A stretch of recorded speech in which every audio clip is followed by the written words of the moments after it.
You know, Moria Gosavi. We say Ganpati Bappa Moria. People don't know where that Moria comes from. Moria Gosavi was a saint who used to worship Ganpati. So that's where Moria, Ganpati Bappa Moria comes from. He needed Ganesha. And in all of our lives, we need a different form and we need a different path. In South India, in Karnataka, you have temples of dark granite. Yeah, in the interior. So in Hampi also there are temples of dark granite in interior. I think there's a place called Halebeedu. There are also temples with pillars of dark granite. Those pillars have very specific shapes to them. They are rings almost, you know. If you look at it as from the side angle, it would just like look quite jagged, but jagged with rings.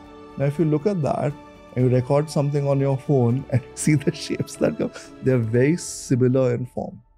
My late 20s have been all about trying to understand Indian culture deeper, trying to understand Hindu culture deeper, trying to understand Tantra deeper, trying to understand what Krishna means, what Shiva means, what Mata really means. And the way I'm doing that is by talking to experts like Om Dhumatkar. If you saw the first episode we did with Om Dhumatkar, you know exactly what to expect in this particular one. He's one of the best communicators that we've had on the show. He's also one of the most well-read people when it comes to ancient Indian knowledge. This one's a heavy conversation. You will consume it more than once if the subject fascinates you. It's just the nature of speaking to Om Dhumatkar. So for more conversations like this, make sure you follow us on Spotify. We're a Spotify exclusive. Every episode's available on Spotify 48 hours before it's available anywhere else in the world.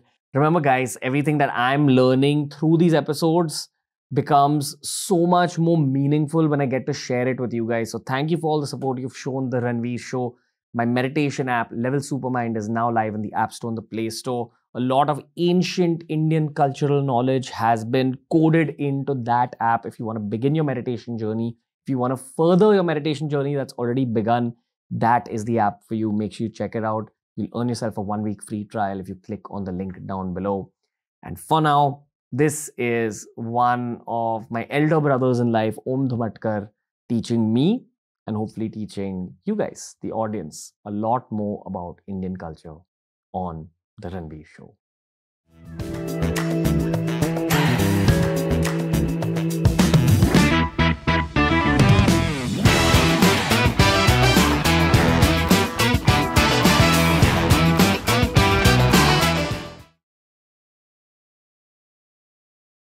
Got some more right-winging in the house. This is another spiritual podcast. This is another podcast about Hinduism. Am I a right-winger? No, I'm a centrist. But I have a deep fascination for Hinduism.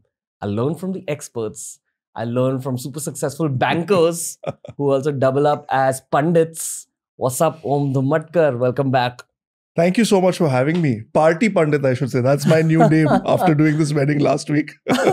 Dude, you bent people's minds with the last episode. Achha. If you read the comment section, everyone's like, bring him back now. I think we need people like yourself. You're 1987 born. You're 6 years older than I am. So we're pretty much the same age, dude. Like, if definitely. you look at the macro scale, I have this friend called Rakshit Kejriwal. He's sort of a mentor to me. Okay. He told me that, dude, you're doing such cool work. I said, why? He said, because no one else has the guts to talk about things like Parshuram on the internet. You'll get so trolled. I'm like, really? Yeah. I love the stories. I'm just sharing the stories. I'm trying to understand the philosophies. Yeah. And he also said that as people enter their 30s, it's not about which religion they're from, but they always fall back to their own religion. Muslims fall back to Islam, Christians fall back to Christianity, and Hindu boys and girls fall back to our little religion. Is it a religion truly? It is a religion, but it's a religion in a way that we don't understand it with a Western perspective. See, Hinduism will describe itself as a dharma. And all Indic religions, whether they are Buddhism, Jainism, will subscribe to that view. Yeah, which is, it's not about a book or a single teacher or a prophet or the attainment of heaven as a goal. It is more here and now. How do we evolve our life to be the best version of ourselves? So in that sense, Hinduism is one, I heard a beautiful analogy recently where Hinduism is like a pharmacy. And that pharmacy is designed to get you to uninterrupted happiness. Okay? You go to a pharmacy because you're unwell. So here are, what is being unwell? It is the idea that happiness comes and then it goes. I have great happiness, but then that goes away. So I don't want to go up and down. I want to be steady. Samatvam. So I go to this pharmacy and ask the pharmacist, what is the best one for me?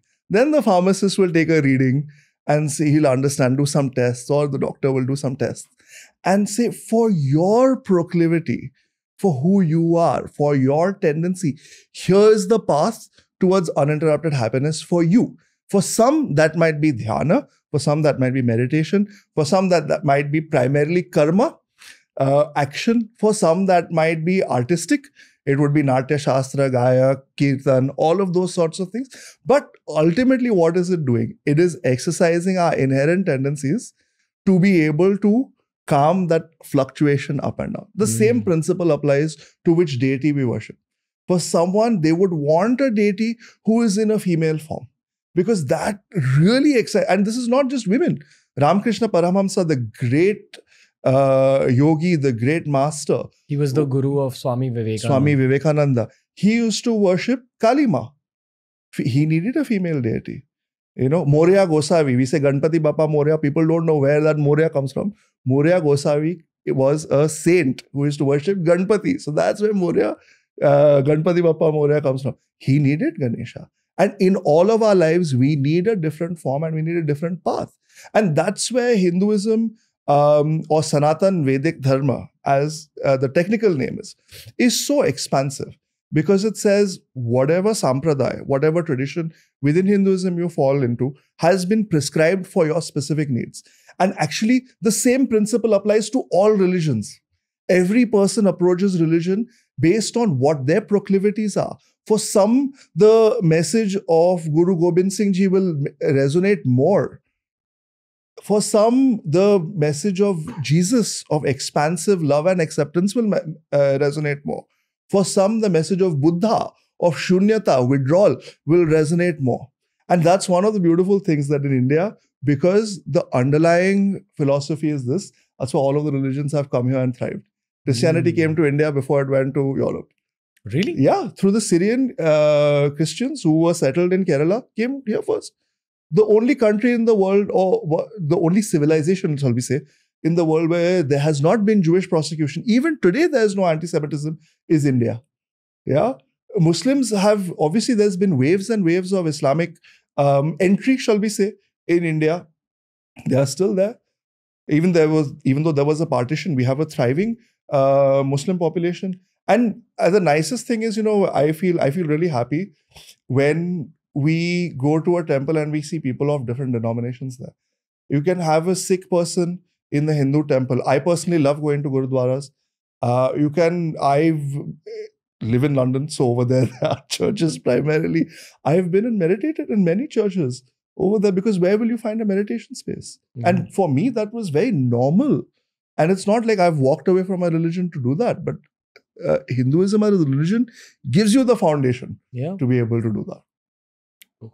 You know, I've been trying to learn about Hinduism through the show. And the one thing I've realized about it is that it's extremely wide, open, accepting.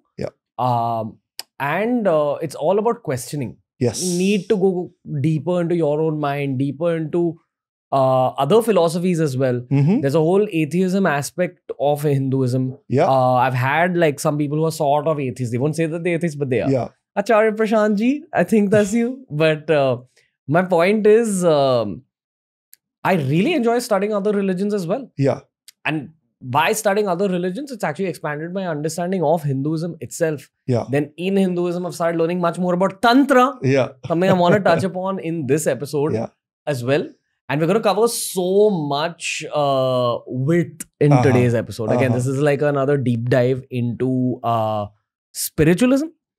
I'm at a stage in my life where a lot of things are changing. Okay. And why don't you just relay the story about when we met in May? Like what had happened, you know, the conversation we were holding till this point in the show. Yeah, it was a beautiful meeting. So we connected in, I think, about May 2020 when the pandemic started. You've been connected as adults. As adults. We reconnected, shall we say. After, it would have been about 16 years at that point, 15, 16 years at least. And of course, we were in touch before then through Instagram. And, I used to love your early videos. There are lots of big fanboys of you, but there are not those many old fanboys of you. I've seen the whole journey. But it was really good to reconnect and chat. And we chatted through that process. And obviously, the whole world was going through its own upheavals. And we spoke about meditation. And you and I both actually at that stage were finding meditation that was supporting us make sense of a world that was changing very fast. You in your tradition, me in a different tradition. And then when we met this year, 2 years after that initial video call back then, we reconnected on a whole range of areas. And one of the topics that we discussed was energies. And you were sharing with me how you went to Varanasi, and in Varanasi, you encountered different energies, you entered different temples. How would you explain energies to someone who switched off from the conversation when you say the word energies? See, energy is the reality of life. Okay? Now, if I hold this mug up and you put a powerful microscope on it, at some point you will hit molecules. If you put an even more powerful microscope on it, at some point you will hit atoms. If you're able to split the atoms, you will see a nucleus, protons, neutrons. What are they? Quarks, what are they? They are energetic forms. So energy is manifest in everything that we see. So we have to take that perspective and understand. In Hinduism, we understand that as Shakti, energy. And we say Shakti pervades everything. Is it not true? Is not Shakti pervading this? In the form of, in its most atomic, at its most atomic level? So the interesting thing is, this cup cannot have a two-way interaction with energy. It is only holding the energy that it has been forged with. Living beings, can have a two-way interaction with energy. Because we are carriers of energy and we are absorbers of energy at the same time. We were speaking in March, April about different energies and how we were talking about there are different dimensions that had entered your life. Dude, I was in a horrible place in life. I was in a terrible place in life. I entered this new house, was feeling very lonely away from my mother. And career wasn't going that well, man. No matter how much effort I was putting in, things weren't taking off. Yeah. Be it level, be it beer biceps, be it Ranveer Alabadia, nothing was taking off. And I was just fighting this battle. There were moments where I'd just be lying down in my bed. Wow, I'm saying this on camera. And I'd visualize suicide. Does that mean I wanted to do suicide or go about it? Absolutely not. Because I know the consequences of it. Yeah. And then I'd question, why am I visualizing this? Why has this thought even entered my head? Yeah. I found out later that my close friend Manish Pandey, also co-founder on Big Brain, he said that, this happens to him as well sometimes. Sometimes this intrusive thought of suicide just comes when you're fully burnt out. Yeah. When you have nothing more to give to work. Went for therapy. Helped me understand what's up. Yeah. Then I met you. And around the time I met you, dude, everything started changing. I was putting in the same effort, but things were taking off 4x, 5x more than what they were in that bad phase. Yeah. I just realized that phase taught me that everything is not in my hands. And secondly, you just have to keep going. Yeah. Anyway, go on. Do you remember what I told you as well? The gist of the conversation that we had, sat on the terrace. He said that Ranveer carries a masculine energy. As a man, obviously, right? And as a single man, you moved into your own space. This is your sport. There's blue, these sorts of colors, Shiva's color, Krishna's color. But that feminine has not entered your life. The feminine energy, it doesn't need to be a person, girlfriend, but that energy has not entered your life. And that's when you started to share that when you went to Varanasi, which temples did you go into, what interaction did you have, and so on. Yeah. And that transformation started to happen slowly.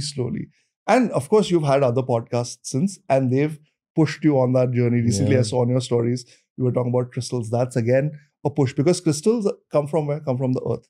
Bhudevi, earth energy, has entered your life. Now, this is a big thing. Earth energy has entered your life and you started growing 4x. The principle of growth, quantum growth, happens when you pull together Purush and Prakriti. We have spoken about this in the past. That you have a Shiva Lingam, where the Lingam, the form, represents Shiva, and the yoni that's around it, the receptacle, represents Shakti. So people have a very limited idea of what this is. And people are very embarrassed by it. Oh, it's, coming together of male organ and female organ. Ho, sabka janam वैसे ही हुआ है. इतना हो वाव मत कहो. ठीक है? But beyond that, who came up with that image? And why did that image resonate? We have to think about all of these things. And then we understand some of the major principles of growth. Now, this reference I'm giving you comes more from the Shaivik side of things. Even in the Bhagavad Gita, Krishna has other principles for quantum growth, which we can touch on if you want. We'll cover that. But since we were talking about energy, since we had spoken about Shiva Tattva, Shakti Tattva, and so on, I thought I'll cover this with you. The creation comes from Purush and Prakriti merging. ठीक है? How does that happen? And what is the relation of that with time? Time is the governing factor in all of our lives. We cannot escape time. Even now, we're having this conversation. We are inevitably moving forward in time. In the same way, the whole universe is moving forward inevitably in time. Towards what? Now, we don't know the answer for this, but theoretical physics has some hypotheses.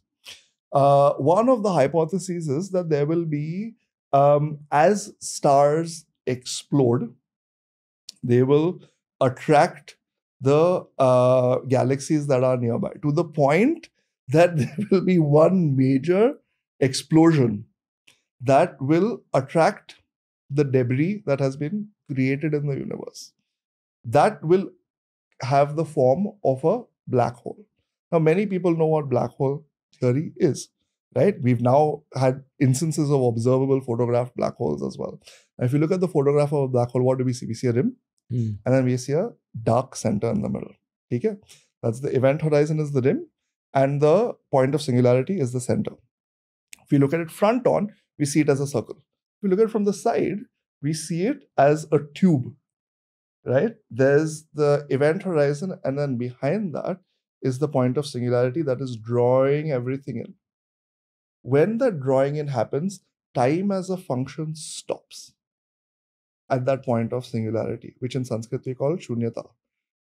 Okay, now this is an important thing to bear in mind. What happens when everything has been drawn in by the event horizon? Then there's such a big magnetic draw that the black hole closes in on itself. And when there's nowhere to go, that concentration is so dense that there's an explosion.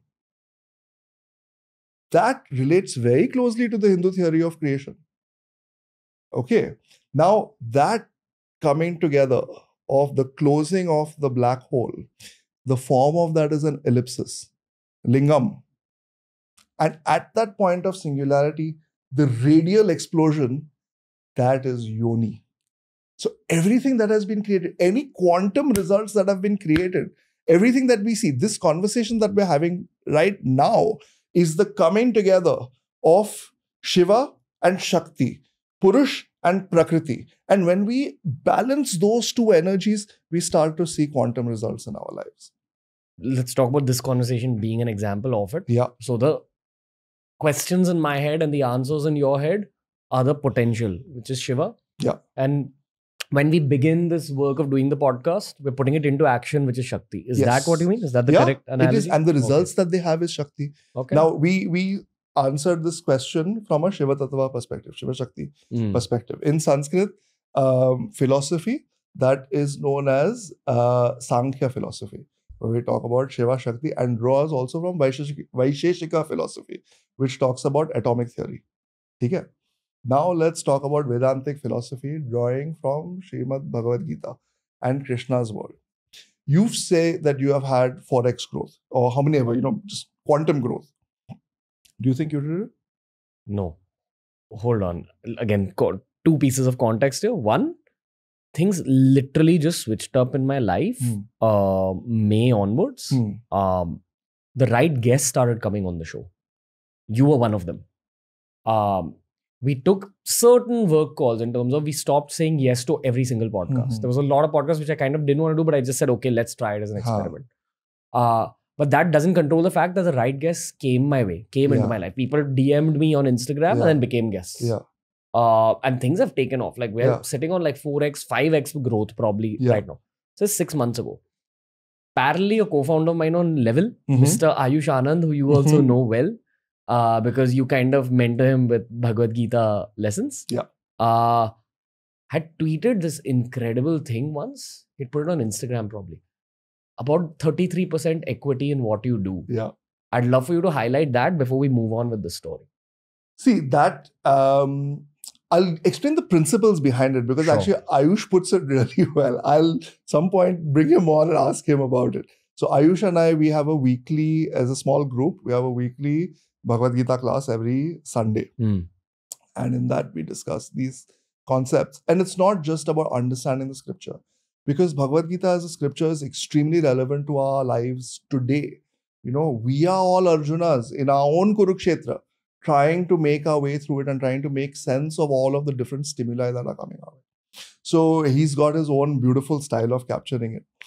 But the principle that you spoke about is something that we often talk about, which is law of attraction, right?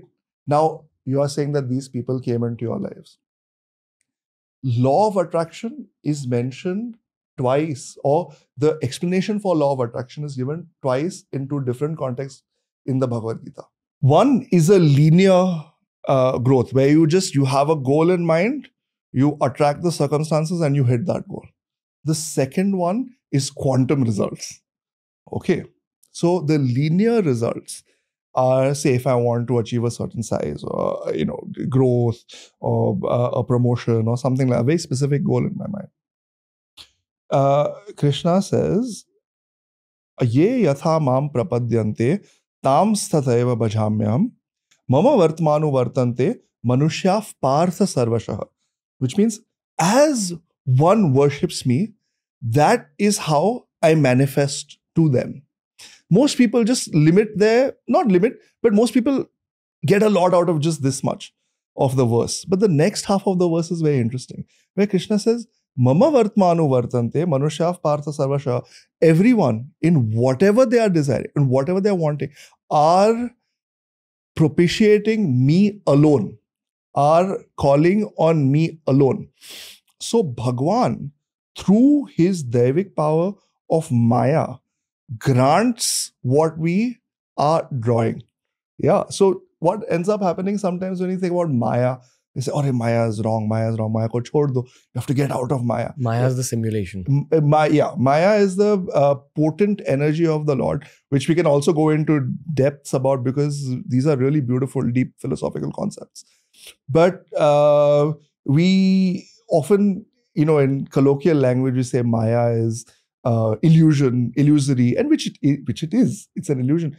But it is an illusion in which we are existing. So the beauty of Maya is that you can utilize Maya to achieve your goals.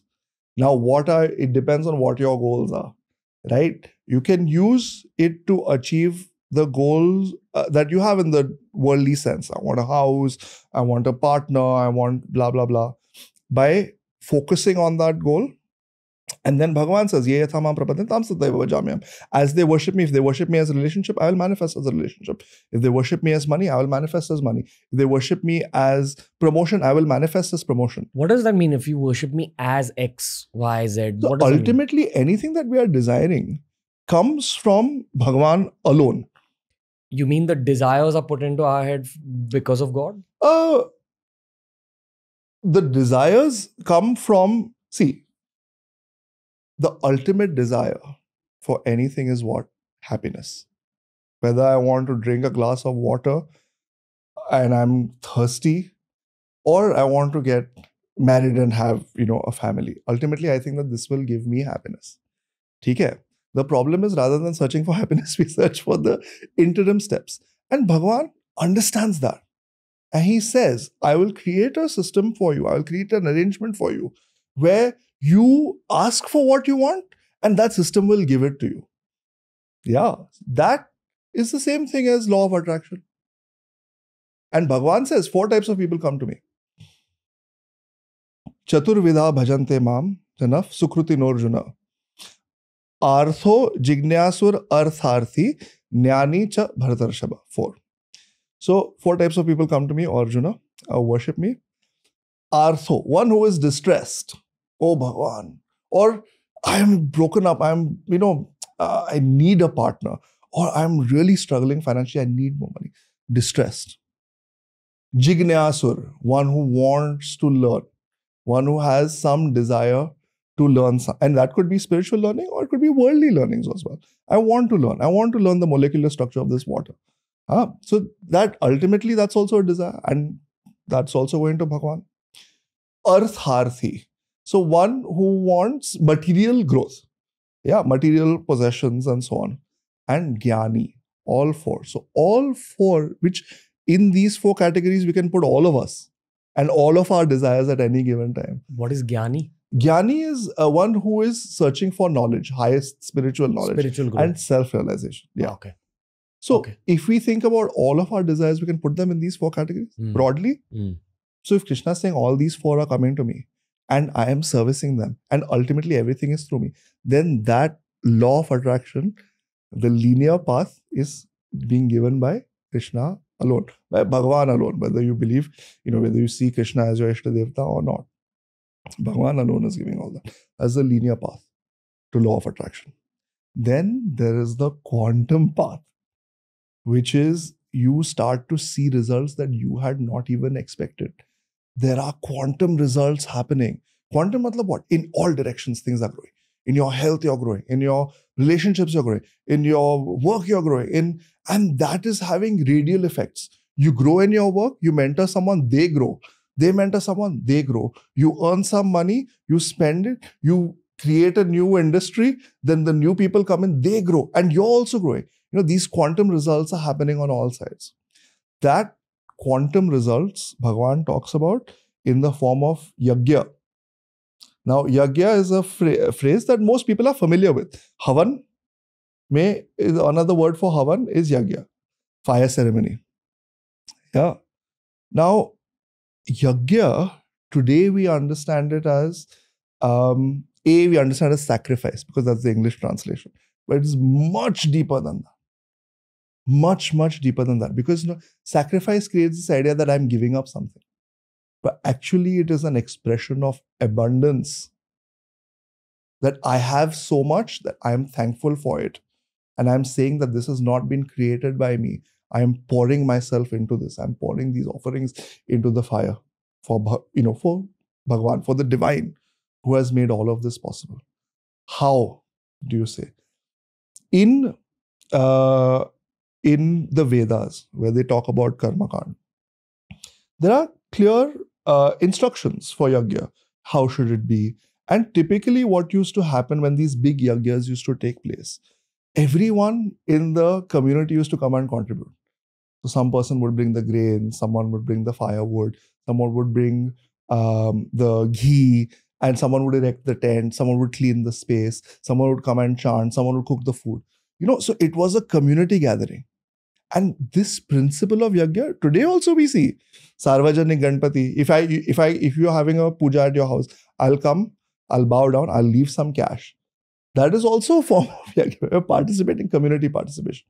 But yajna comes from realizing that there's something higher at play here that I am not doing.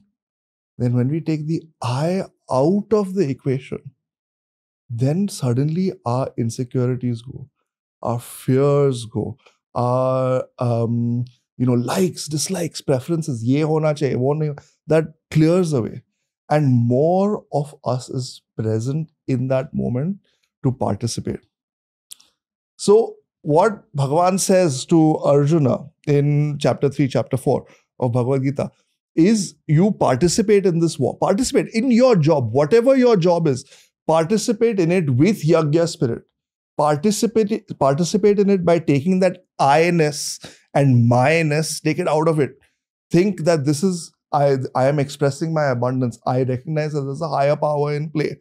and see what happens. That's the law of attraction according to Hinduism, That is the law of attraction with quantum results. where you flow with life and you say that, yes, I'll put in my effort, but actually the results are totally dependent on the higher power. You recognize that there's a higher power at play, playing through you. And we stop getting in the way with our likes and dislikes. And when we get out of the way, then that higher power plays through you. What do you mean about this likes and dislikes? What do you mean you get out of the way? And I'm asking you this because it's the actionable step for human beings. Yeah. Should I give you an example from my own life? Sure. Recently, Sure. what happened? So this get out of the way is I-ness and minus. Okay. Which we could ordinarily call ego. Ego is what? I am this person and this jacket is mine. This job is mine. This, whatever name, fame is mine. When we say that I am this person with this title, walking into the building, then suddenly if someone says, "Kaun hai tu?" then we'll be like, "Arey, do you not know who I am?" Then our ego gets pricked. Then what happens when our ego is pricked? We're not fully available in that moment to respond appropriately for what's required at that time. Yeah. So that I-ness and minus, i.e. our ego, can cause us to stumble through life. We'll get through life, but we will stumble through life. And that's what happens in the beginning of the Bhagavad Gita, where they have assembled for the war. But Arjuna sees his own family on the other side, and his I-ness and minus gets pricked. Arey, how can I kill Bhishma? How can I kill my guru? How can I do this? How can I fight this? The whole world will, suffer as a result of this. Krishna says, listen, you are saying wise things, but you're not actually talking wisdom. Take your I-ness and minus out of it and see the quantum results that come. That is yagya.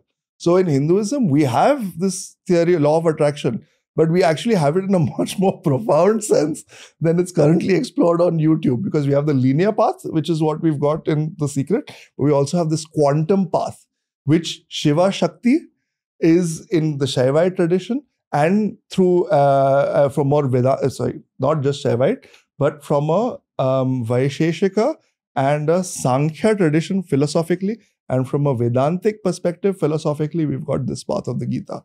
So it's kind of like you have to submit to a higher power, but at the same time still give your best. Yeah. So you see, in Hindu tradition, we have different paths. We have paths of bhakti, we have paths of jnana, we have paths of karma. Principally these three, the other paths also, right? So in path of bhakti, we'll say, I submit to a higher power. They are acting through me. In path of jnana, it says, I recognize that this is the play of different karmas, that this whole world is sustained by a divine principle. So I know that ultimately my fears are worthless, because ultimately the higher principle is sustaining it. Karma is, I am here for a reason.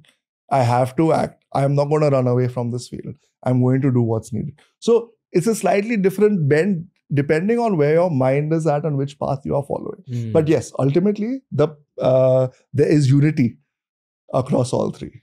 The Western aspect of this law of attraction is you write down your goals, put it up, think about it, meditate upon it.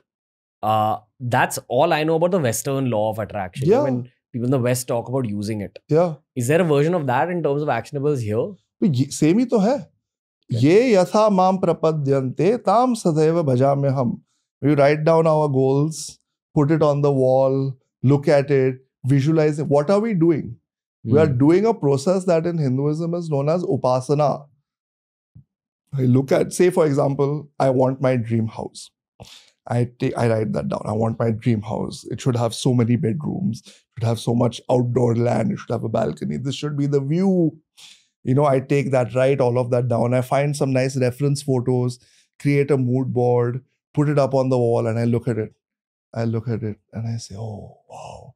It'll have. And then ultimately, the power of my mind is in that linear direction. The full power of my mind is on that.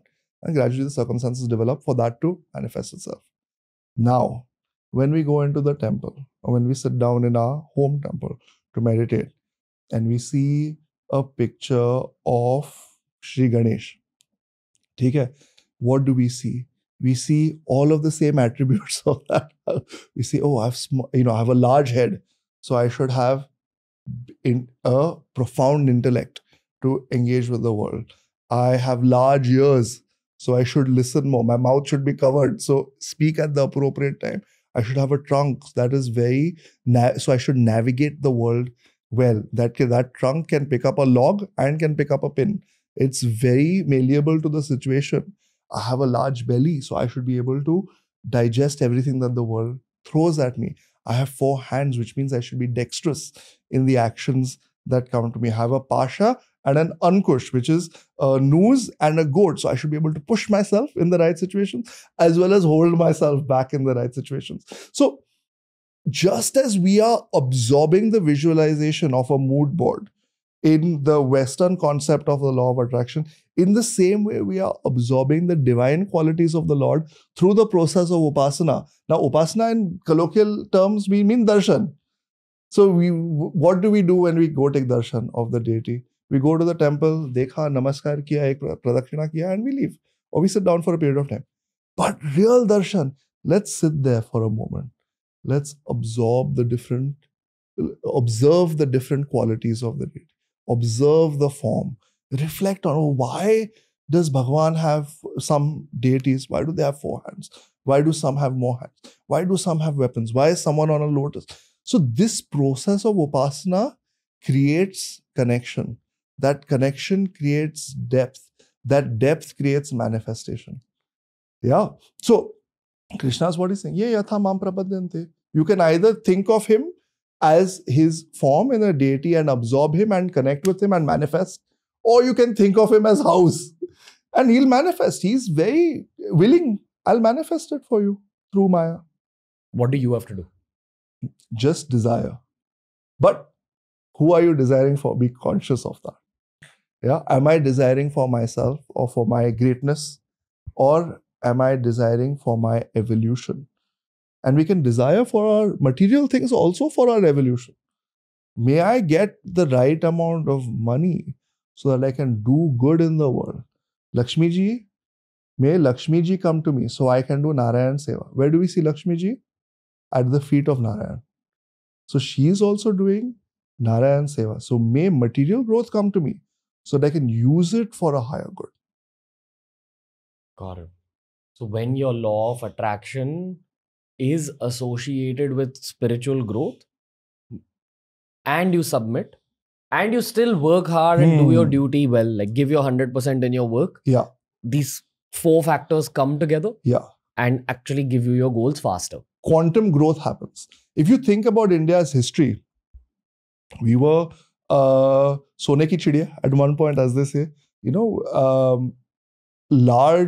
quarter of the world's GDP, even up until relatively recently, in the last few 100 years, was produced and consumed in India. How did that quantum growth take place in ways that didn't happen elsewhere in the world? Because these were the underlying principles of society, where we recognized that I have to act for a higher goal, and I have to act minus me for a big vision. So then those big visions started to manifest. Lots to absorb.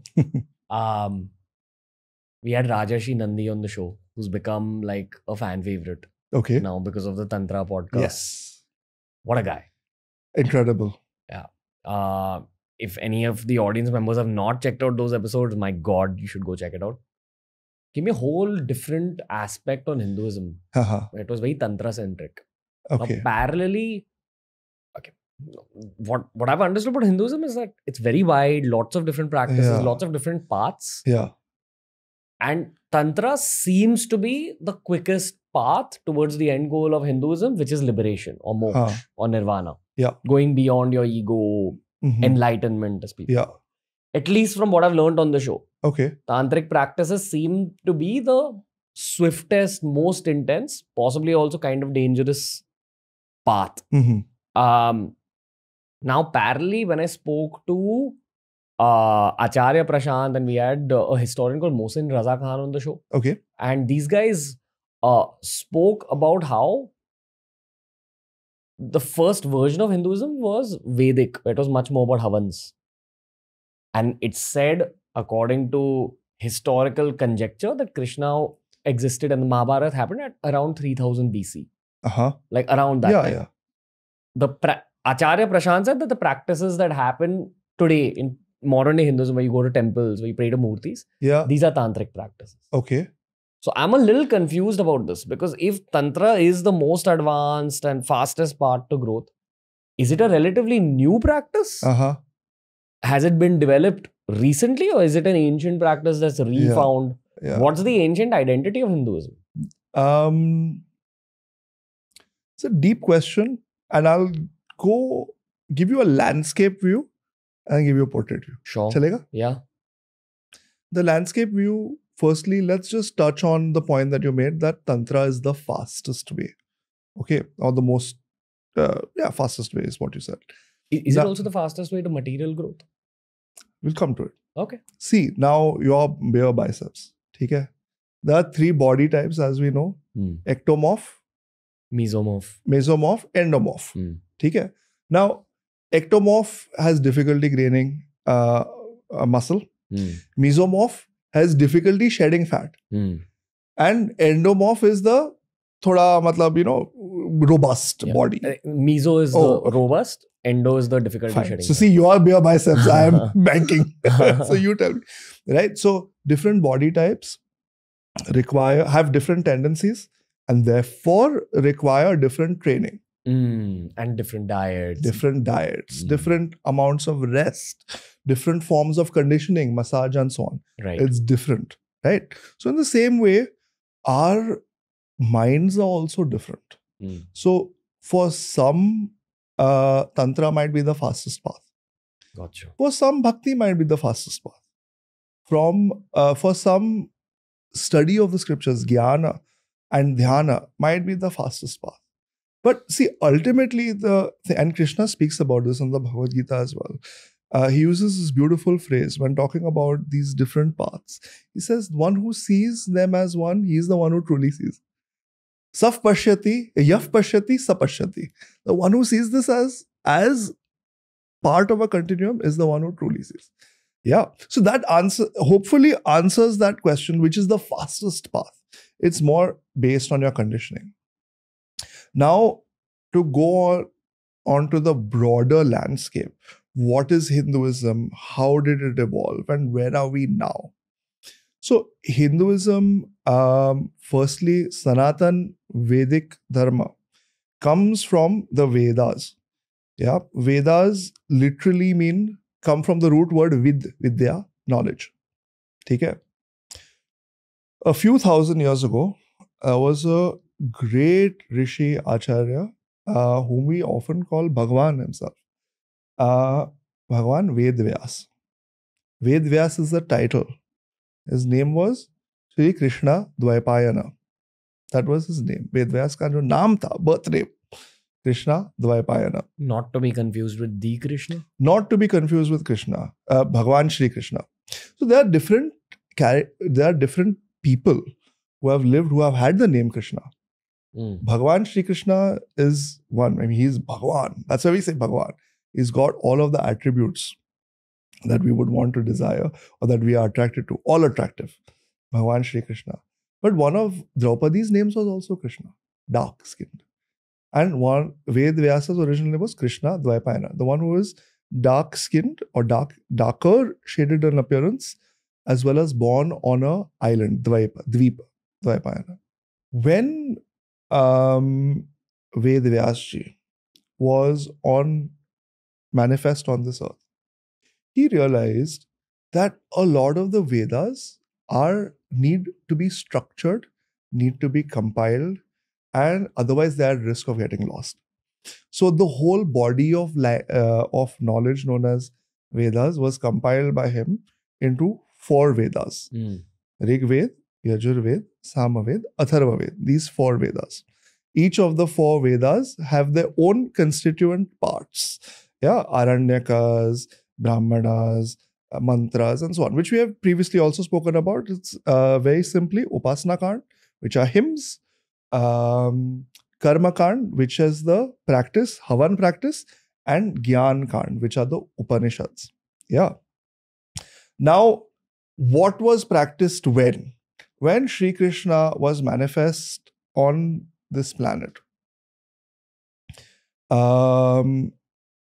he had a discussion with Arjuna on the Kurukshetra battlefield as part of the Bhagavad Gita, where Arjuna started talking about karma.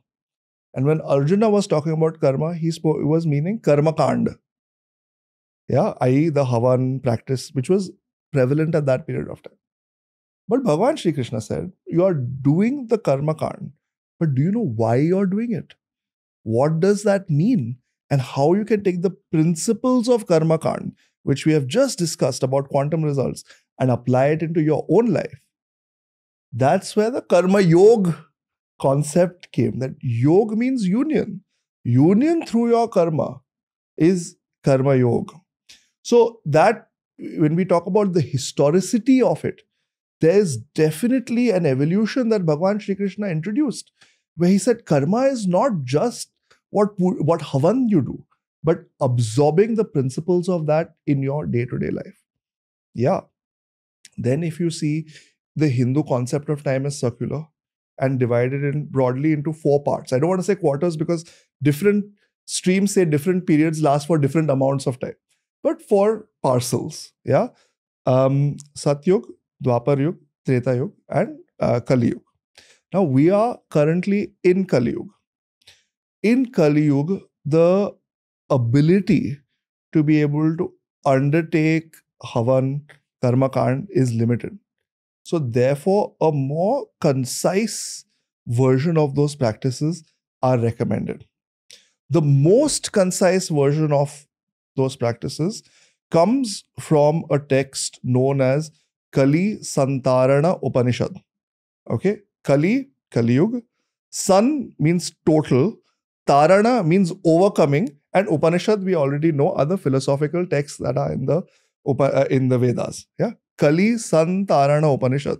When it was compiled by Bhagavan Vedvyas, he had also compiled this Upanishad. It's in Kali Yuga, the mantra uchchar is sufficient to take you beyond. You don't need to do all of these practices. And that's where we have the reference of Hare Krishna Mahamantra. This is Hare Krishna, Krishna Krishna, Hare Hare, Hare Rama, Rama Rama, Hare Hare.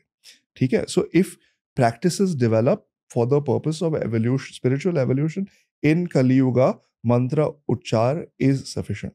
Now, according to my understanding, and I'm not a tantric expert, but obviously having a landscape view of Hinduism, we understand these different, you understand the different branches, at least at a superficial level.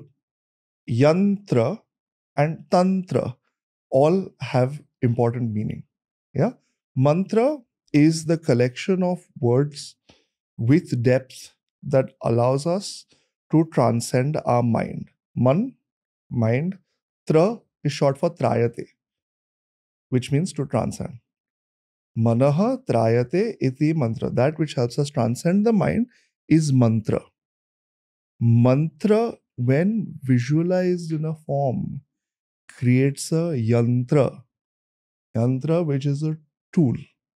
So, I haven't conducted this experiment myself. I've seen images of it. I don't know if these images are as in I don't know the circumstances in which these experiments were conducted, but someone conducted an experiment where they placed a tonoscope which maps sound waves over the chanting of Om. And the shape, the diagram that it created was a Shri Yantra. Wow, shit. Okay. Explain what a Shri Yantra is to the audience though. Shri Yantra, each of these points are just podcasts in themselves. Yeah. Shri Yantra is, I think to tie it to our earlier discussions in the podcast, is the manifestation vehicle where divine energy can make things happen. It's a symbol that contains a lot of power. It's a geometric diagram. If you look at it visually, it's a geometric diagram, as all yantras are. It's a geometric diagram, but the specific purpose of that diagram is manifestation. And manifestation, not just material manifestation, but manifestation in here, where through engagement with that yantra, we can unlock the recesses of our minds. So you're saying in the tonographer? Tonograph, yeah. Tonograph? Okay. So you're saying in the tonograph, what was drawn out was a sound representation of an the Om chant. Wow. Yeah. Okay. Now, I think, see, you should not take everything that you've seen or heard online at face value. I think it would be really valuable to conduct that experiment and see what shapes emerge. For example, I'll give you another example. In South India, in Karnataka, you have temples of dark granite. Yeah. In the interior. So in Hampi also there are temples of dark granite in interior. I think there's a place called Halebeedu. There are also temples with pillars of dark granite. Those pillars have very specific shapes to them. They are rings almost, If you look at it as from the side angle, it would just like look quite jagged, but jagged with rings. Now, if you look at that and you record something on your phone and you see the shapes that come, they're very similar in form.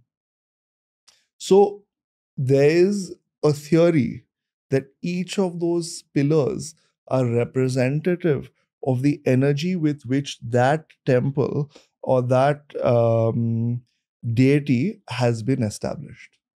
So even the pillars represent the sound form. So anyway, to come back to Tantra, you have mantra, which is the collection of chants.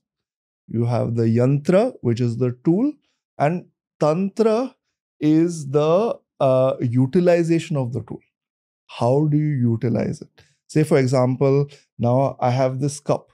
If I hold it upside down, I'm utilizing it incorrectly. But if I hold it right and I use it to drink, then I'm utilizing it correctly. Technique. So the technique is the path of tantra from a broad level. You said Tra is short for? Trayate. Which means beyond, going beyond. To transcend. Tan is body. Could be. Yeah. Physical, anything that's physical. So to transcend. Transcending the physical. Yeah. And you can utilize the physical also to transcend. Through Hatha Yoga. And there are many practices. See, in Tantra, there are many practices. Hatha Yoga is one, breath control is one, visualization is one. There are also sexual practices that were, when the colonists came into India, they were like, oh my God, how can this be part of your religion? But there are practices. And unfortunately, now our obsession with that sexual angle of it means that we are only looking at that is what Tantra is. That's why people, oh wow, I want that. I want tantric sex. Yeah, exactly. But it's much more than that. I have so much to say about Tantra in general. So fascinated by it, man. I'm meditating regularly, but I won't be surprised if I get more tantric information through the show this way. I feel that knowledge is finding me. Yeah. And through me, it's finding the audience probably. Yeah. And you've had so many different speakers. Audience members connect with some speakers more than others, right? So for the audience, some message is the message for them. Yeah, someone who comes with a very deep heart of bhakti, some people will be very drawn to them. Some people who comes with a very rational, intellectual perspective, people will be drawn to that. Yeah, that's exactly what it is. Yeah. I'm just an explorer. Banjara. Me too. Yeah. Both of us. Yeah. Finding life. Yeah. Still trying to understand what's my exact path. Again, a year and a half ago, another rough phase. All right. I was probably burnt out at this time. I went to Goa for like a week and a half with some of my friends. I don't take vacations that are as long as a week and a half. I was that burnt out. Towards the end of the vacation, I don't know, man. It was raining, but I still wanted to go to the beach. Just wanted to see the beach. Went out to the beach, had a great time, recorded some vlogs. Yeah. On my way back, I'm just drawn to this one stall. I couldn't even see what's in the stall. And I was like, why is that stall drawing me? Right. There's a bunch of other stalls. I couldn't see what was kept at that stall, but just something with the lighting. And it was very basic, white, boring, cheap lighting. Yeah. Tube light. Yeah, it was just an isolated stall. Yeah. I go there and it's a table full of crystals. Oh, wow. Of which this purple one, I got from there. Amethyst. Yeah. I don't know anything about crystals at that point. But I'm drawn to it. I'm just staring at them. Okay, and whatever, they were not cheap, not expensive, but money didn't matter. I was just staring at some of them. Yeah. And I'm asking my friends, why am I drawn to this? I had a spiritual friend there with me. I asked him, why am I drawn to this, dude? And he's like, yeah, because crystals contain energy, and anyone who meditates is Yeah. usually drawn to these at some point. Yeah. I was like, really? I don't know what I'm drawn to these for, but I really feel like taking some home. And I bought some which looked cute to me. It may not Yeah. even have been the best looking crystals, Yeah. but it just looked nice to me. Yeah. And I picked those up. Yeah. I kept them in my house, in my office, and I felt Yeah. it did add some. I don't know what it added. It didn't add aesthetic, Yeah. but it added something. Ha ha. Yeah. A vibe, Yeah. an energy, a calm Yeah. feeling. I don't know, man. Again, this year I'm in Dubai. Yeah. I went to one of my favorite restaurants there, Ha ha. and we had to wait outside the restaurant because we weren't getting a table. I'm getting bored. I'm with Viraj, my co-founder on Monkey. Uh-huh. And I look to the right. I'm drawn to this shop. I go inside. It's a crystal shop. I'm like, oh, that's happening again. Yeah. Cool. Picked out crystals with more knowledge about it at this point. Okay. Because I know that last time that this has happened, it had Ah. added some kind of weird energy to my Correct. room. Yeah. This time I went in the shop. I saw that it's a gorgeous shop full of all sorts of crystals. But before I made my decision about which one to buy, I came out, spent an hour outside the restaurant, inside the restaurant, reading about like crystals. Mhm. What does this mean? What is Yeah. this for? Yeah. And I used to laugh upon this stuff when I was a Yeah, kid. You know, yeah. you see those astrology Yeah, programs when yeah. you're a kid saying, "Ye tattva aapke haath par." So I was also that dude. Yeah. And I thought, who's into gemstones, dude? Yeah. That's so weird. Yeah. Now I'm the guy who's into gemstones. Yeah. So I'm reading about it, getting in the knowledge. I go Yeah. inside the shop. I start a conversation with the shop owner who's Pakistani. Okay. And I asked him, does Islam have an angle for gemstones? Yeah. He's like, yeah, the Yeah. subcontinental version of Islam, especially, Yeah. it does have Yes. somewhat of an angle. And they also collect certain crystals. Yes. And I'm exchanging Hindu and Muslim notes, etc.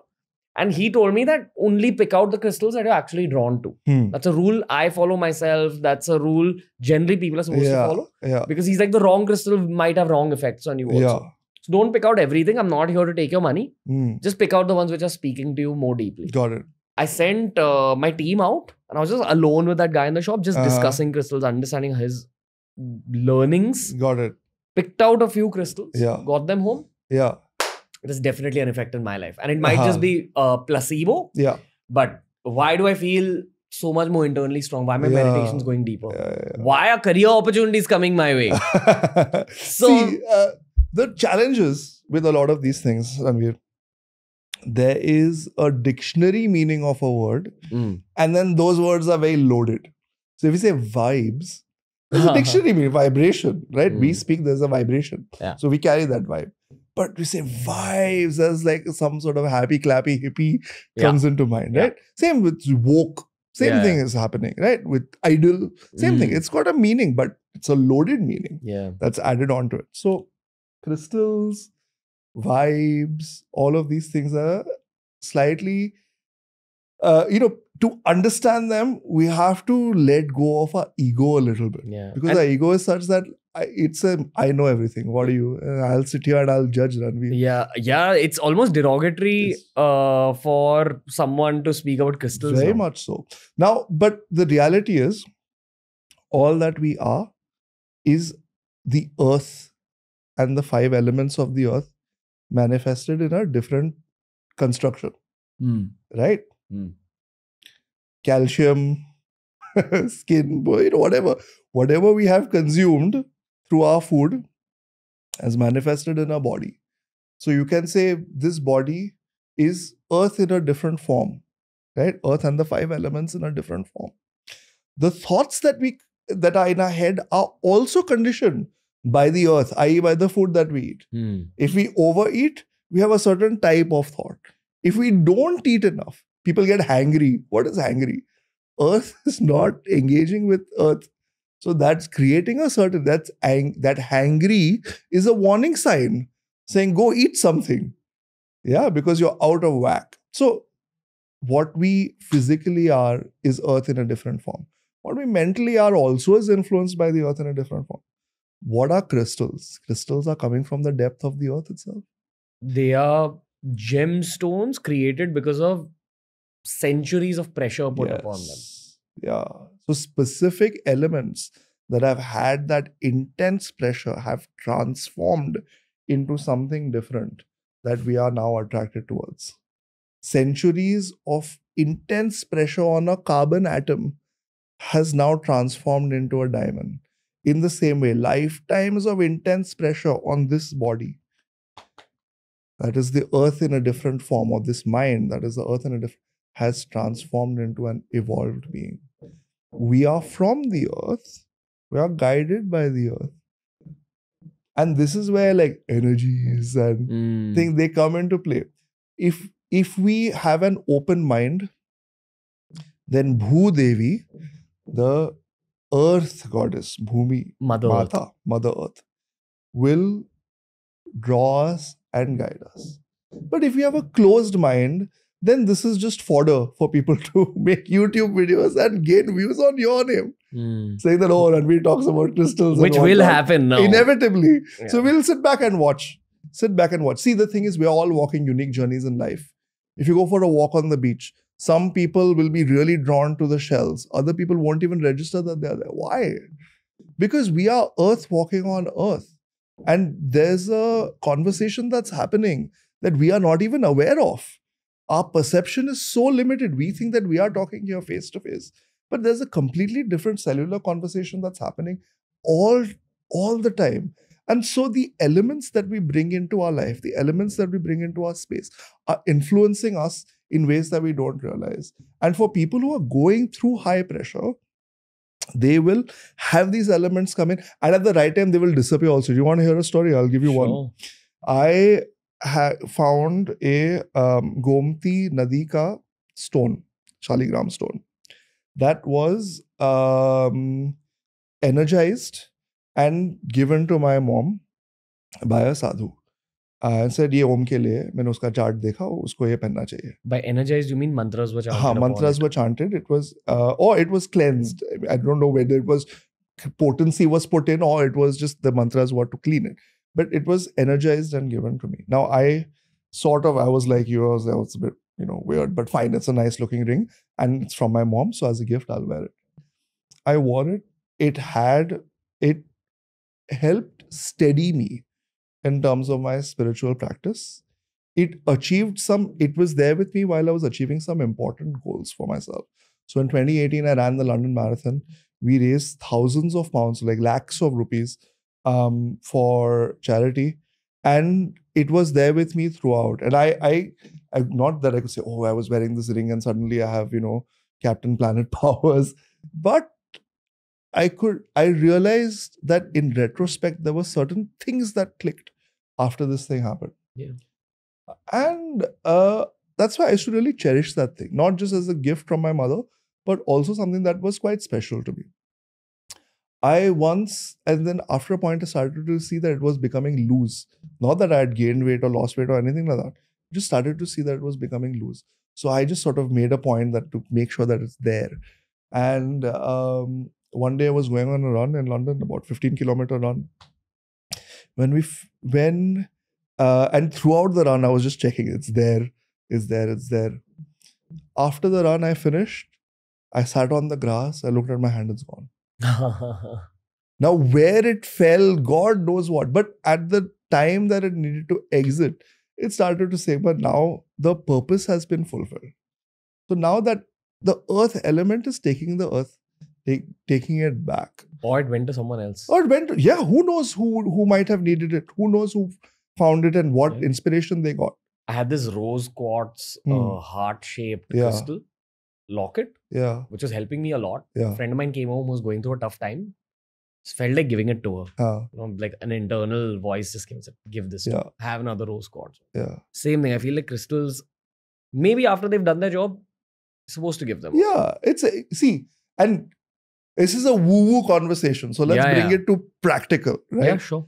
We have chapters of our life that we spend in places, right?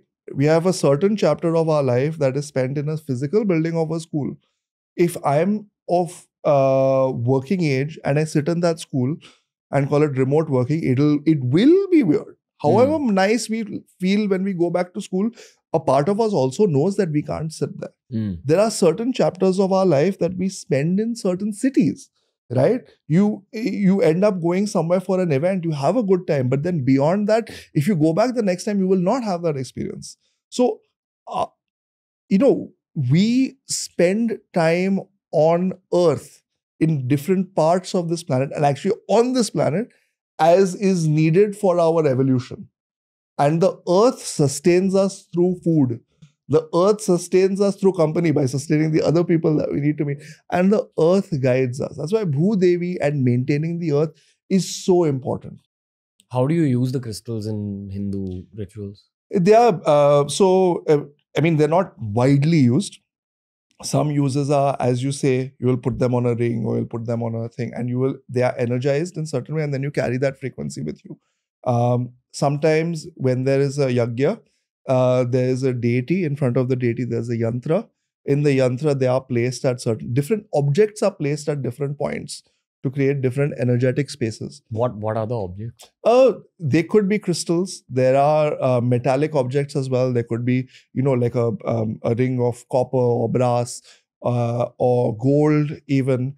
Earth could be put there. Cow dung could be put, dried cow dung cakes. So all of these are used to produce a certain energetic field. Now, see, the thing is, true practitioners of these arts are limited. I'm not a practitioner of these things. I would like to learn. But if I don't know, I'm not going to say that is wrong. If I don't know, I'm going to say I don't know. But if I study the logic of it, I get it. There's got to be a logic behind all these things. Yeah. Just because scientific research hasn't been carried out in an environment like this does not mean it's illogical. Yeah. And in saying that, of course, there's a lot of people who are probably using it wrong or just not going about the practice with a sense of logic or not understanding the why behind the what. Exactly. So I started my day at Govardhan Eco Village, which is 3 hours outside of Mumbai. And we had beautiful morning aarti at 5 a.m. And after that, we started our japa. As a friend of mine from London has also come, he's still staying there. And then after that, we were going to do our japa. And he said, look, the night sky or the early morning sky before the sun was just beautiful. So we found a flat terrace, and we sat there and started doing our japa. And then what happened is that gradually as the sun started to come out, the top was dark. So then we lay down and were looking at the stars, which I don't think is a prescribed approach, but it was just so beautiful. When you are under completely darkened sky, and you see these different stars, and you see some of them are shooting stars, and you see some of them are brightly shining, some of them are distant, some of them are visible and not visible, some of them are visible, some of them are not visible. Then we realize how small we are. So only when we come into the city and we are glued to our phone that we forget everything else that's going on, and we say, oh, I know everything. I know everything. I am the center of my existence. I know everything. That gives us the permission to judge. And this is not a spiritual point. I think it's a general human point. Yeah. That if we see people around us that are different from us, who have different beliefs, before we start to judge them and make fun of them, and we say, use words like right wing, which is another loaded word, or you use things like woo woo or crystal or vibes, can we just stop and understand first? If we have truly understood, then we cannot carry judgment with us. If we're carrying judgment, that means we have not truly understood. I think being on either end of that spectrum is wrong. Complete blind faith and just flowing into it is also wrong. Yeah. Because that leads to you rationalizing things that actually have no 100%. logic. And then being on this end where you just discount things the moment you hear a word or the moment you hear the phrases like energy, vibes, crystals, that's also wrong because you're stopping your own growth. Yeah. We have a mind, body, intellect. We should utilize all three. I think the final segment of this episode is going to be a continuation of the conversation we had outside about Kal Bhairav. Kal Bhairav, yeah. And Tarama. Yeah. They were the two energies that I was drawn to after the Tantra episodes. Yeah. And while my Isht is Krishna, at different stages of life, I've always been drawn to different deities. Correct. That doesn't mean I have less respect for Durga or Hanumanji or Shiva. Yeah. But why am I drawn to these two? See, there are different like I said, there are different schools of philosophy. They come with a different perspective. Vedanta is the most well-known school of philosophy. Vedanta itself has three major variants and many other sub-variants. The three major variants are Advaita, Vishishtadvaita, and Dvaita. Advaita says God alone is, divinity alone is. Yeah, in a non-personalized, it sees the divine as non-personalized as well as personalized. But personalized, matlab, isn't inner form is also a pathway to the non-form. Okay, that's Advaita. Vishishta Advaita says that the Lord alone is, but the manifest world is also part of the Lord. Mm. Yeah, so it could be, it can't just say it's unmanifest. Manifest, unmanifest. Vishishta Dvaita. Dvaita says world is, Lord is. Forget all this personalized, non-personalized. Just see the Lord in front of you, bow down, get rid of your ego and attain the highest. All three paths are valid. I'm not saying one is better than the other, but my study is, and what has appealed to me the most is Advaita path. Even though I've had significant opportunity to study other paths, and I rejoice in the how they expound the truth is beautiful. I'm not saying the other paths are wrong, but I can answer your question best based on what I've studied. Mm.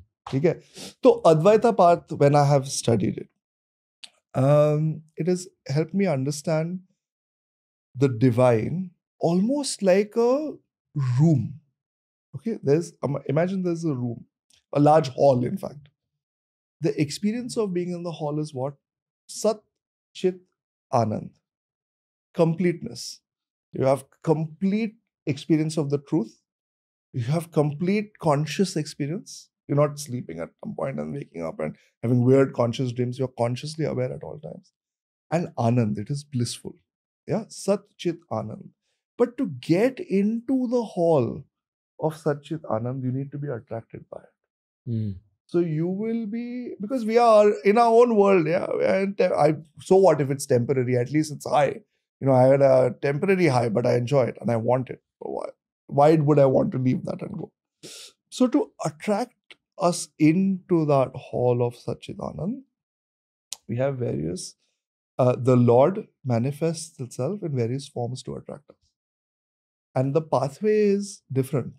Some people want a direct pathway, the big door studded with gems and colors and so on. That's what will be attractive to them. For some people, they want to get to that hall through a deep forest and a secret door with and then they'll get it. Yeah. Now, what happens is the pathway and doorway that attracts us in the most prominent way, Ishtadevta, knows that ultimately to get through the door, Krishna or Ganesha or Devi will be the form that takes you through. But as we walk the path, there are lessons from other paths that are needed to remove specific imperfections in our heart. That's why different deities come into our lives for periods of time.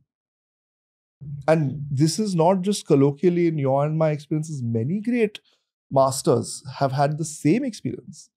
I don't know if I should take names, but I'll take names on what has been publicly published. Sure. So it's on the record, right? So Sri Radhanath Swami, for example, one of, a really incredible being, has written his book, The Journey Home, about how he met Srila Prabhupada and what was his journey to joining ISKCON. But he, on his journey, also spent a period of time in the Himalayas, with direction in the Shaivite tradition as well. The book starts with him being in Pashupatinath Mandir, which is a major Shiva temple in Nepal.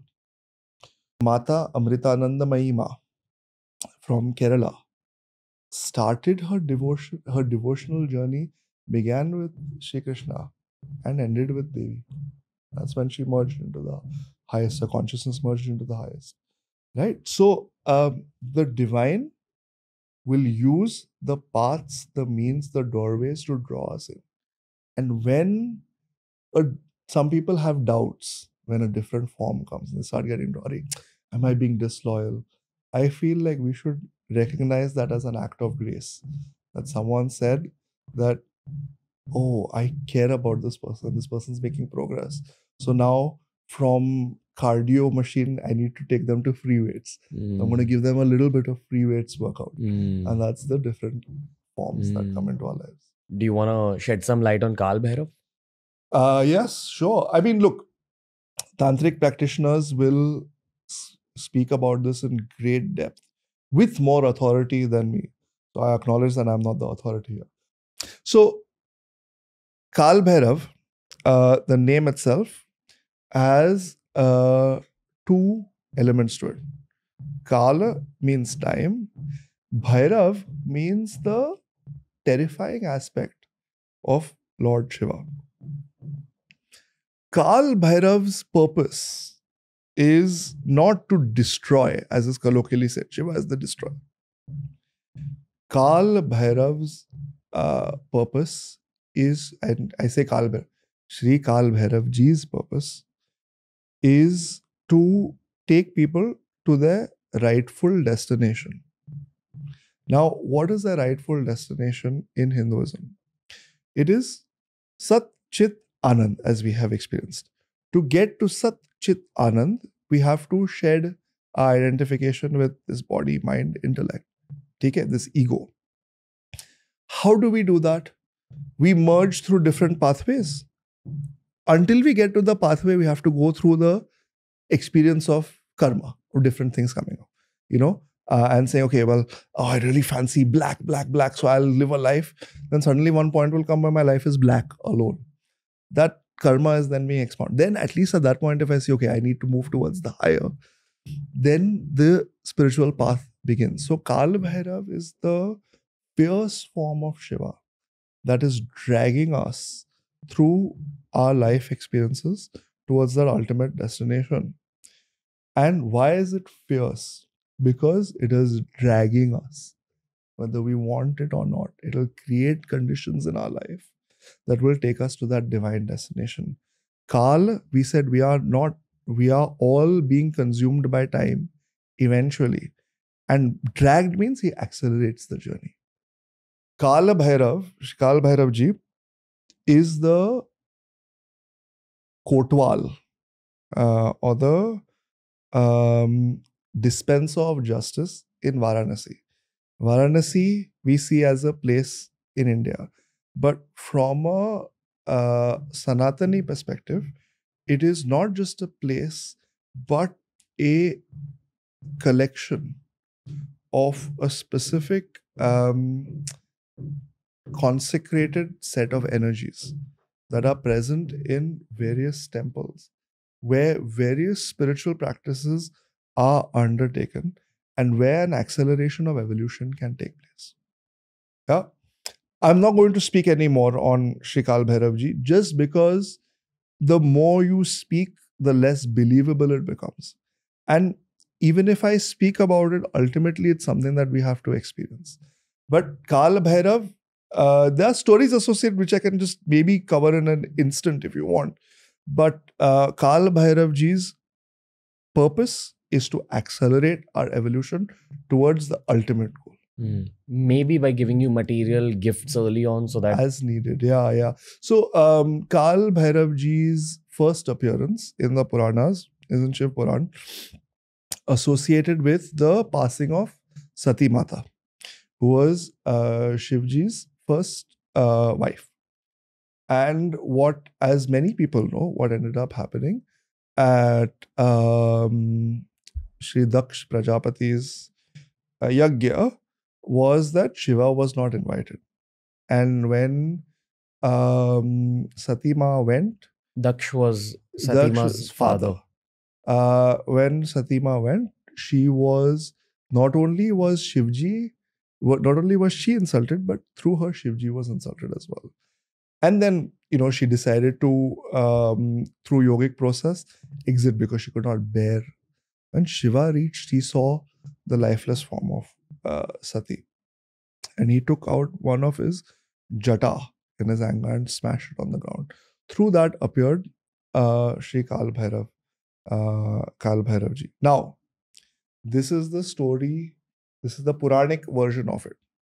If someone is truly interested, they can go in depths and understand what is the meaning of each one of these things. What is the yogic process through which sati was consumed? Why was it important to have Shiva there? I'll explain this one thing. It was important to have Shiva there because otherwise the yajna was done purely for material gain.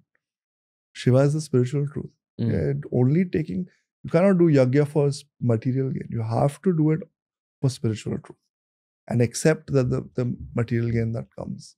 Our motivation cannot be to use the elements of Sanatan Dharma to become more powerful. We have to have the highest perspective with us. Otherwise, it's an insult to the traditions. Yeah. So we can go into depth if we respect the Puranas and understand them. Or we can at surface level say, what is this? What is this? This is irrational. These are stories. These are myths. You say it's myths, then you miss the point. Fine. Okay, if you want to miss the point, then theek hai. But and I'll never say this, but if I were to say it's a myth, then I can believe that. But I won't say to you, you are wrong.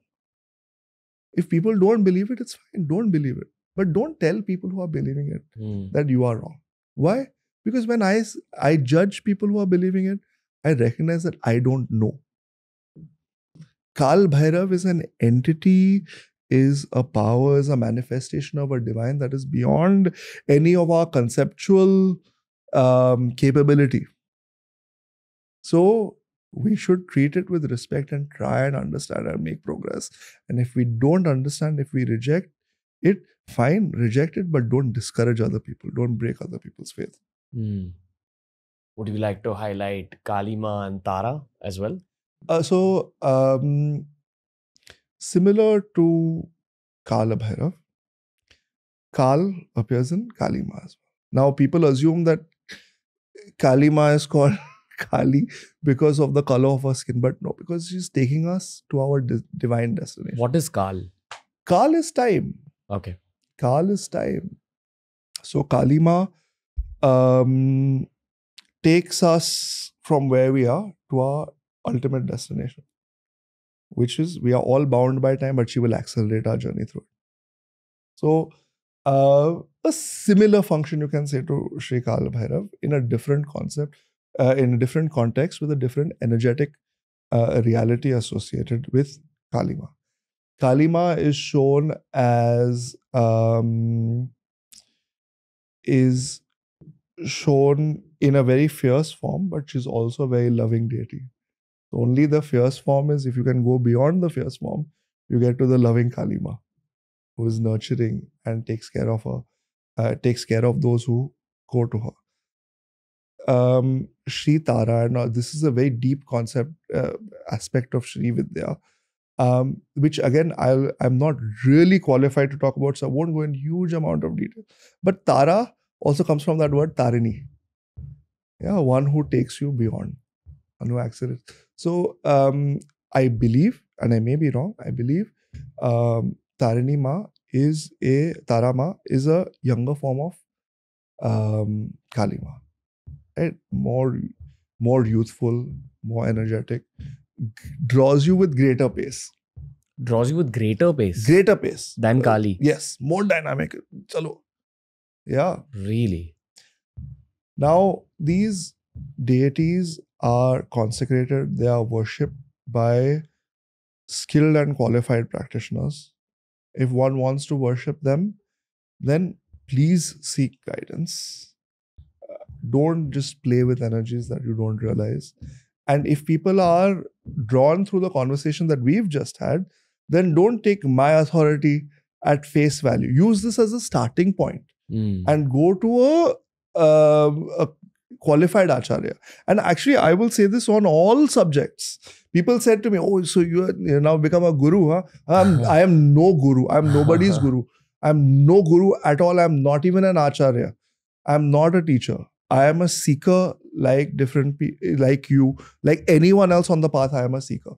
If a little bit of knowledge has landed in this head, then you can think of me as a milestone or a direction board.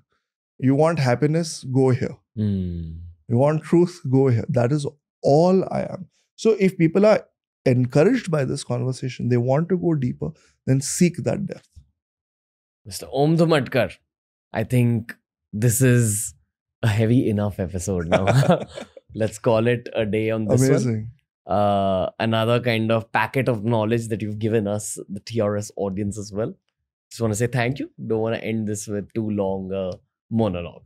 Thank you so much. I had a great time. I'm glad. Maybe the next time we'll dive even deeper based on subjects from the comment section. Yeah. So the audience is going to tell us what they would like to unlock with Mrs. Dhumatkar. But there's also this whole other side of Om Dhumatkar, which is related to banking, finance, geopolitics, international relations. We're going to head into a recording about those topics. Thank you. Can't wait. Awesome. Cool. Good. That was another epic episode with Om Dhumatkar. Every time he meets me, not only does he teach me things through the episode, he gives me a lot of brotherly advice as well. I feel the outcome of holding that much knowledge in your mind is that you become a much better pattern recognizer in all aspects of life, but especially when it comes to people. He always gives me a lot of personal advice, which always hits the spot. And then because of his knowledge about Indian culture, about Hinduism, he kind of ties it into something spiritual. And that nuanced input that I get from Mr. Om Dhumatkar always has a big impact on my life. That's what I love about this human being. I had to share his knowledge with the world, and we've only begun recording podcasts with him. Every single time he's in India, we intend on recording a lot more episodes with him. So in the comment section, please tell us what you would like for us to discuss the next time he's around. Remember to follow us on Spotify for episodes just like this. Every episode's available on Spotify 48 hours before it's available anywhere else in the world. Also, make sure you check out Level Supermind, our meditation app. You'll earn yourself a 1-week free trial if you click on the link given below. And until next time, guys, this was another epic TRS conversation with Om Dhumatkar.